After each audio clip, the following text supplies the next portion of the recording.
പുതുക്കിയ കീം ഫലം പ്രഖ്യാപിച്ചു എന്നതാണ് ഇന്നത്തെ വലിയ വാർത്ത.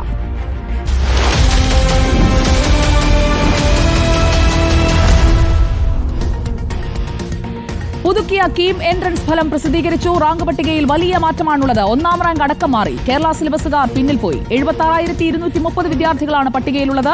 ആദ്യ 100 റാങ്കിൽ 21 പേർ മാത്രമാണ് കേരള സിലബസിൽ പഠിച്ചവർ. ഗോപാൽ ശിലാസനൽ നമുക്കൊപ്പം. ഗോപാൽ ശിലാസനൽ, പഴയ ഫോർമുലയിൽ പുതിയ റാങ്ക് ലിസ്റ്റ് ഇറങ്ങുമ്പോൾ പഴയ പട്ടികയിൽ ഉണ്ടായിരുന്നവർക്ക് എത്രത്തോളം മാറ്റം വന്നിട്ടുണ്ട്?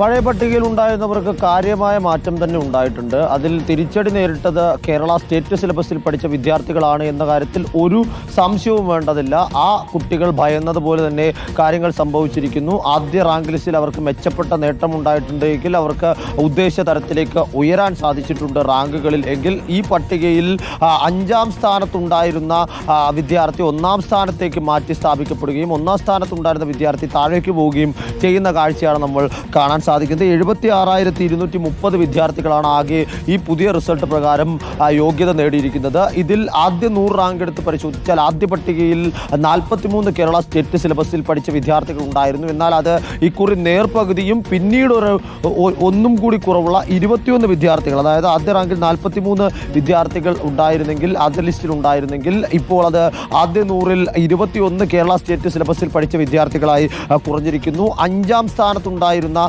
CBSE വിദ്യാർത്ഥിയായ ജോഷുവ ജേക്കബാണ് 1ാം റാങ്കിലേക്ക് ഉയർന്നു വന്നിരിക്കുന്നത്. ജോൺ ഷിനോജ് എന്ന ഒരു വിദ്യാർത്ഥിക്കായിരുന്നു നേരത്തെ 1ാം റാങ്ക് ഉണ്ടായിരുന്നത്. ആ കുട്ടിയെ പിന്തള്ളിയാണ് ഇപ്പോൾ ഇത്തരത്തിൽ ജോഷുവ ജേക്കബ് മുകളിലേക്ക് വന്നിരിക്കുന്നത്. ആ നോർമലൈസേഷൻ തന്നെയാണ് ഇതിൽ പൂർണ്ണമായും പ്രശ്നമുണ്ടാക്കിയിരിക്കുന്നത് കാര്യത്തിൽ യാതൊരു സംശയവുമില്ല. കാരണം കഴിഞ്ഞ കുറേ കാലങ്ങളായി കേരള സ്റ്റേറ്റ് സിലബസിൽ പഠിക്കുന്ന വിദ്യാർത്ഥികൾ ഉയർത്തിയിരുന്ന പരാതി, ആ പരാതിയുടെ പ്രതിഫലനം കൂടിയാണ് ഈ റിസൾട്ടിൽ നിന്ന് കാണാൻ സാധിക്കുന്നത്.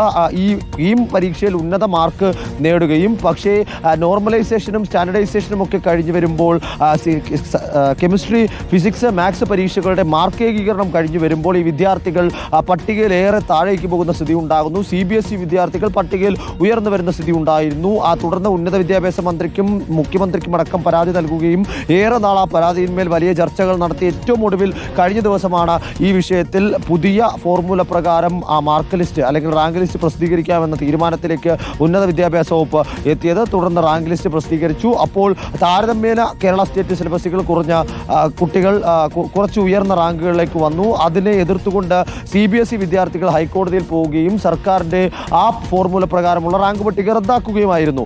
ആ റദ്ദാക്കിയ പട്ടികയിന്മേൽ ഇന്ന് ഡിവിഷൻ ബെഞ്ചിൽ കൂടി തിരിച്ചടി നേരിട്ടതോടുകൂടിയാണ് വൈകുന്നേരം ഉന്നത തീർച്ചയായും 76,230 വിദ്യാർത്ഥികളാണ് യോഗ്യത നേടിയത്. 1ാം റാങ്ക് അടക്കം മാറിയിരിക്കുന്നു. ആദ്യ 100 റാങ്കിൽ 21 പേർ മാത്രമാണ് കേരള സിലബസിൽ നിന്ന് ഉള്ളവർ എന്നതാണ് ഈ പുതുക്കിയ റാങ്ക് പട്ടികയുടെ ഏറ്റവും പ്രധാനപ്പെട്ട പ്രത്യേകത.